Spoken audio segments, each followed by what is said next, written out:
Hi යාළුවනේ කොහොමද ඔයාලට? අද අපි වීඩියෝ එක අරන් ආවේ නුවර නගරේ ඉඳලා. අපි මේ හිමීට යන්නේ දළදා මාලිගාවට. දළදා වහන්සේ වැඳගන්න කියලා හිතාගෙන. ශ්‍රී දළදා මාලිගාව යනු බුදුරජාණන් වහන්සේගේ වම් දන්ත ධාතුන් වහන්සේ මුල්වරට තැන්පත් කර ඇති මාලිගාවයි. වර්තමානයේ ශ්‍රී දළදා මාලිගාව ශ්‍රී ලංකාවේ මහනුවර නගරයේ පිහිටා තිබේ. නමුත් උඩරට රාජ්‍ය සමයේ එනම් 1592 සිට 1815 අතර කාලයේ පිහිටා තිබුණේ රාජකීය මාලිගා සංකීර්ණය තුලය. ශ්‍රී දළදා මාලිගාව මුල්වරට ගොඩනගනු ලැබුවේ පළමුවන විමලධර්ම සූරිය රජු විසිනි. එනම් 1592 සිට 1604 දක්වා කාලයයි. එතුමා සැකසූ මාලිගාව පෘතුගීසි ආක්‍රමණිකයෝ විනාශ කෙරූ අතර දැන්ට දක්නට ලැබෙන පැරණි දෙමහල් වැඩ සිටින මාලිගාව ඉදිකරනු ලැබ ඇත්තේ ශ්‍රී වීර පරාක්‍රම නරේන්ද්‍ර සිංහ රජතුමා විසිනි. එනම් 1707 සිට 1739 අතර කාලයයි. ඉන්පසු රජ පැමිණි නායක්කර් වංශික ද්‍රවිඩ රජ පවා ශ්‍රී දළදා මාලිගාව වැඩි දියුණු කොට ආරක්ෂා කළහ. අතීතයේ සිටම ජනතාවගේ පිළිගැනීම වූයේ රටේ රජතුමාට දන්ත ධාතුන් වහන්සේගේ භාරකාරත්වය හිමිවිය යුතු බවයි. ඒ නිසා අතීතයේ රජවරු දිවිහිමියෙන් දළදා වහන්සේ ආරක්ෂා කළ බව සඳහන් වේ. දළදා මාලිගාව පිහිටා ඇති මහනුවර නගරය යුනෙස්කෝ විසින් ලෝක උරුමයක් ලෙස නම් කර ඇත. සියම් නිකායේ මල්වතු හෝ අස්ගිරි යන මහානායක ස්වාමින් වහන්සේ දිනපතා දළදා වහන්සේට පුද සත්කාර කරති. පූජාව තේවාවක් වශයෙන් පාන්දර දහවල් සවස් කාලයේ පවත්වනු ලබයි. බදාදා දින විශේෂ පූජාවක් ලෙස නානමුර මංගල්‍යය පවත්වයි. එහිදී සුවඳ ගැන්වූ ඖෂධීය ජලයෙන් සංකේත වශයෙන් දළදා වහන්සේ ස්නානය කරනු ලබයි. මෙසේ ස්නානය කරන ජලයේ රෝග සුව කිරීමේ ආනුභාවයක් ඇති බව විශ්වාස කෙරේ. අදටත් දළදා මාලිගාව නොකඩවාම දිනපතා දෙස් විදෙස් බැතිමතුන්ගෙන් හා ලොව නන්දසින් පැමිණෙන සංචාරකයන්ගේ විශේෂ ගෞරව පූජෝපහාරයට පාත්‍ර වන්නා වූ අනුපමේය සංස්කෘතික වටිනාකමක් ඇති සකල ලෝකවාසී බෞද්ධ ජනයාගේ මුදුන් මල්කඩ බඳු ස්ථානයකි. මම දැන් මේ ඉදිරියට ගමන් කරන්නේ දළදා මාලිගාවේ මූලික දොරටුව අසරටයි. නුවර නගරයට ඇතුල් වනවත් සමගම පූජනීය බව වැඩියෙන්ම ඉස්මතු වෙන්නේ දළදා මාලිගාව එහි පිහිටා තිබෙන බැවිනි. දළදා මාලිගාවට පැමිණෙන අය තමා ඇඳ සිටින ඇඳුම් පැළඳුම් ගැන විශේෂ සැලකිල්ලක් දැක්විය යුතුය. ශරීරය වැඩියෙන් නිරාවරණය වන ලෙස ඇඳුම් ඇඳීම මෙහිදී සුදුසු නැත. දළදා මාලිගාවට යන සියලු දෙනා එය දැන සිටීම වඩාත් සුදුසු දෙයකි. දළදා මාලිගාව යනු බෞද්ධ ආගමිකයන්ට ප්‍රධාන වශයෙන් වැදගත් වන ස්ථානයකි. එම නිසා එහි ආරක්ෂා කිරීම සෑම දෙනාගේම වගකීමයි. දළදා මාලිගාව ගැන මූලික තොරතුරු ටික දැන් මම කිව්වනේ. දැන් මම වෙලා කතා කරන්නද? ඇත්තටම අපි මෙහි ගියේ මාර්තු මාසේ. බ්ලොග් එක දාන්න අපිට ටිකක් පරක්කු වුණා. මේ අපි යනකොට දළදා ප්‍රදර්ශනයට යාලා ලෑස්ති වෙන ගමන් තමයි හිටියේ. අර කලින් ඔයාලා දැක්කද දන්නේ? උඩ කට්ටිය ගොඩක් වැඩ කරන ගමන් තමයි හිටියේ. ඇත්තරම එක අලුත් වැඩියා කරන ගමන් තමයි හිටියේ. ඇතුළත එළිය වගේම හැමතැනම අලුත් වැඩියා කරනවා. දළදා ප්‍රදර්ශනයට යාලා ලෑස්ති වෙන ගමන් ඉද්දි තමයි අපි දළදා වඳින්න ගියේ. එදත් ඇඳ වගේම ගොඩක් සෙනග ඇවිල්ලා හිටියා. ගොඩක් කියන්නේ එච්චරම නැහැ. සම්තාක් දුරකට ඉතින් වෙනද වගේම සංචාරකයෝ ලංකාවේ අය ගොඩක් අය ඇවිල්ලා හිටියා. ලංකාවේ නගර ගත්තම මූලික නගර අතරට නුවර අදපත් වෙලා තියෙනවා. ඒ වැඩියෙන්ම සංචාරකයන් පැමිණ නිසා ඒ සංචාරකයන් වැඩියෙන් වෙන්නේ දළදා මාලිගාව මේ තියෙන හින්දා කියලා මම හිතනවා. අපි දැන් දළදා වහන්සේ වැඳලා මල් පූජා කරලා එළියට යන ගමන් තමයි ඉන්නේ. ඉතින් ගොඩක් සතුටුයි දළදා වඳින්න වෙන එක ගැන. නුවරාවම ඉතින් දළදා වහන්සේ වඳින්නට යන්න පුළුවන්ද? අපි වැඩියෙන්ම නුවර යන්නේ දළදා මාලිගාවටත් එක්කමනේ. දැන් ට්‍රිප් එකක් දාගත්තත් අපි අනිවාර්යෙන් දළදා මාලිගාව කියන තැන මූලික කරගන්න. ඇයි නුවර මූලිකම දේ දළදා මාලිගාවනේ. ඉන්න එහාට ඉතින් එකක් හිතන්න අමාරුයි. මට නම් එහෙමයි, ඔයාලට කොහොමද දන්නේ නැහැ. දැන් අපි දළදා මාලිගාවෙන් එළියට ඇවිල්ලා ඉන්නේ. දැන් පොඩ්ඩක් නුවර රවුමස්ථාන තමයි යන්නේ. ඔයාලට ඉතින් බ්ලොග් එක අරන් එන්නත් තිබේ ලස්සනට. නුවර වැව්වට ගිහිල්ලා කැන්ඩි සිටි සෙන්ටර් එකට ගිහිල්ලා සහස් වෙනට ගිහිල්ලා හැමදේටම ගිහිල්ලා තමයි අපි අද යන්න හිතාගෙන ඉන්නේ. දළදා වංශේ වැඳගත්තනේ. දැන් මූලික කරුණ ඉවරයි. දැන් තියෙන්නේ අතිරේක දේවල්. තව ඉස්සරහට යනකොට තමයි නුවර තව දේවල් බලන්නේ. මේ තියෙන ඉතින් දළදා මාලිගාව වටපිට ප්‍රදේශය තමයි. ඉස්සරහින් බලන්න කොච්චර ලස්සනයිද කියලා. සංචාරකයෝ ගොඩක් ඇවිල්ලා ඉන්නවා. එයාලට උපදෙස් දෙනවා දළදා මාලිගාව ගැන. ගයිඩ් කෙනෙක් විස්තර කරනවා යාලා. ඒව අහගෙන ඉන්නවා. ඒක මොනවද දන්නේ? Without signing, English before signing, you are not able to. Please don't hoist your flag. වැරිවෙත් නෑ. අර ඒක කියන උපදෙස් දෙනවා. මොනවා කිව්වා කියලා නෙමෙයි නෑ. අපිත් ඉතින් බලා මොකක්ද එකක් බලනවා. මේ අපි දෙන්නේ පොඩි කෝලන් ටිකක් හැමදාම කියනෝනේ එයා පෙන්නන්නේ කියලා. ඒක දෙයක් පෙන්න ගන්න එයා. එයා හිතන්නේ ලස්සනයි කියලා මන් තරන්නේ. අපි දෙන්නත් එක්ක තව දෙන්නෙක් ආවනේ. ඒ ජෝඩුවත් අපේ ඉස්සරහින් යන ගමන්. මෙතින් නුවර ටවුන් එක ඉස්සරහා තියෙන හොඳ කඩ ටිකක්. ඉතින් අයිස්ක්‍රීම්. එතකොට ටෙඩි බියර්ස්ලා මම විතර පෙන්නන්නේ ලොකු ටෙඩි බියර් කීට එකක් තියලා ඒක පෙන්නුවේ තියෙනවා. ඒ වගේ ලොකු කීට එකක් මම එදාමයි දැක්කේ. අර දෙන්නත් අර ඉස්සරහින් යනවා මොනවද කියව මොනවද කියනවද දන්නේ අත්වල පැටලගෙන ඉතින් පෙම්මිය වලවල් තමයි නුවර ටවුන් එකට ඇවිල්ලා අපි ඉදිරිය ගැන හිතමින් ඉදිරියටම යනවා. අර ජෝඩුව නම් ඉතින් එයාලා ඉතින් අපි එනකොට එයාලා කියන්නේ අපි ඇවිදට එයාලත් එක්ක ආවෙන එයාලා ගියා ක්වීන්ස් හෝටල් එක ඉස්සරහ.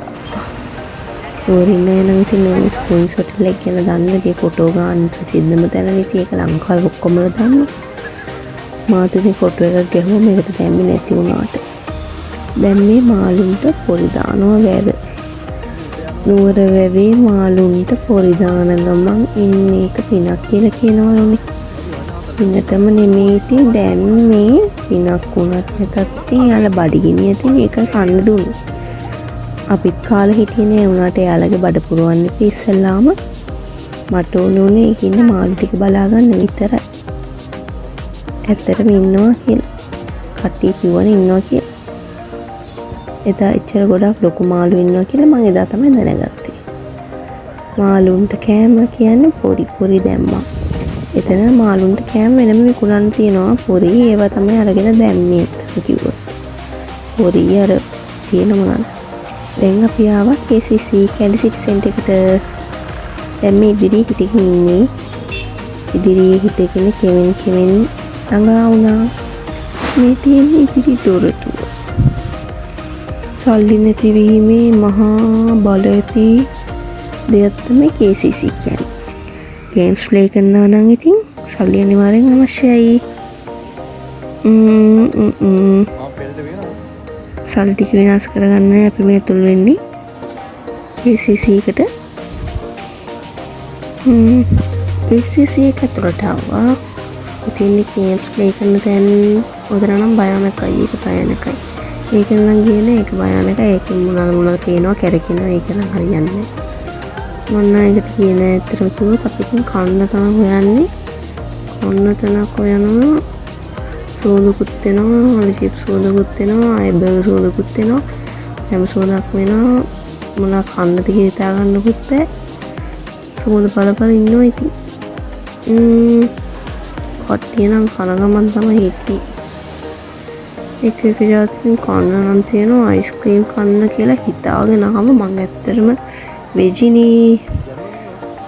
මං කිරි බොන්නෙත් නෑ, කිසි දෙයක් කන්නෙත් නෑ, මොනවත් නෑ. මං හින්දා ඇලුවේ කිරි දාපු නැති අයිස්ක්‍රීම් එකක් තියෙනවද කියලා. ඇත්තටම හැබැයි තිබ්බා එතන. මැංගෝ ෆ්ලේවර් එකක් තිබ්බා. එතකොට තව එකක් තිබ්බා මට මතක නැහැ. ෆ්‍රෙෂන් ෆුඩ් එකක් තිබ්බා. මං ගාවේ මැංගෝ එක තමයි ගත්තේ. එතන සිලෙක්ට් කරගත්තේ මැංගෝ එක තෝරගත්ත අරයා. අරගත්තේ චොක්ලට්, ඩාර්ක් චොක්ලට් ෆ්ලේවර් එක. දැන් ඇඳුම් ටිකක් බලන්න කියලා ඇඳුම් ඉතින් සුපුරුදු පරිදි ඇඳුම් තියෙනවා. එක එක ඩිසයින් වලට එක එක ඒවා තිබ්බා. සර්ච් එකේ ඉන්නේ කොහෙටද යන්නේ, කොතනද යන්නේ, මොනවද කරන්න ඕනේ කියලා ඇත්තටම හිතාගන්න ආවට ඉතින් කට්ටිය ගොඩක් එනවා ඇතුළට. ක්ලාස් යන අය, එතකොට ට්‍රිප් ආපු අය, එදාම කැන්ඩි ආපු අය, එහෙ ඉන්න අය. දැන් අපි කැන්ඩි සිටි දෙකකින් එළියට ඇවිල්ලා මේ ඉන්නේ කොහෙද කියලා දන්නවද? ඊපොය නම් හොඳටම දන්නවා. සහස් වේන. දැන් ඉන්නේ සහස් පුයනේ. ආරේ කෝලන් දැක්කද? එහෙකුත් ගහනවා. කාටද නැහැ එහෙකුත්. සහස් වේනේ මාළු ගොඩක් ඉන්නවා. ඉස්සරහා නිකන් මාළු ටැංකියක් නෙමෙයි. මොකද හතර තියෙන වතුර පාරක් යන තැන එතන. ඒක ලස්සනයි. අමුතුම විදිහක්.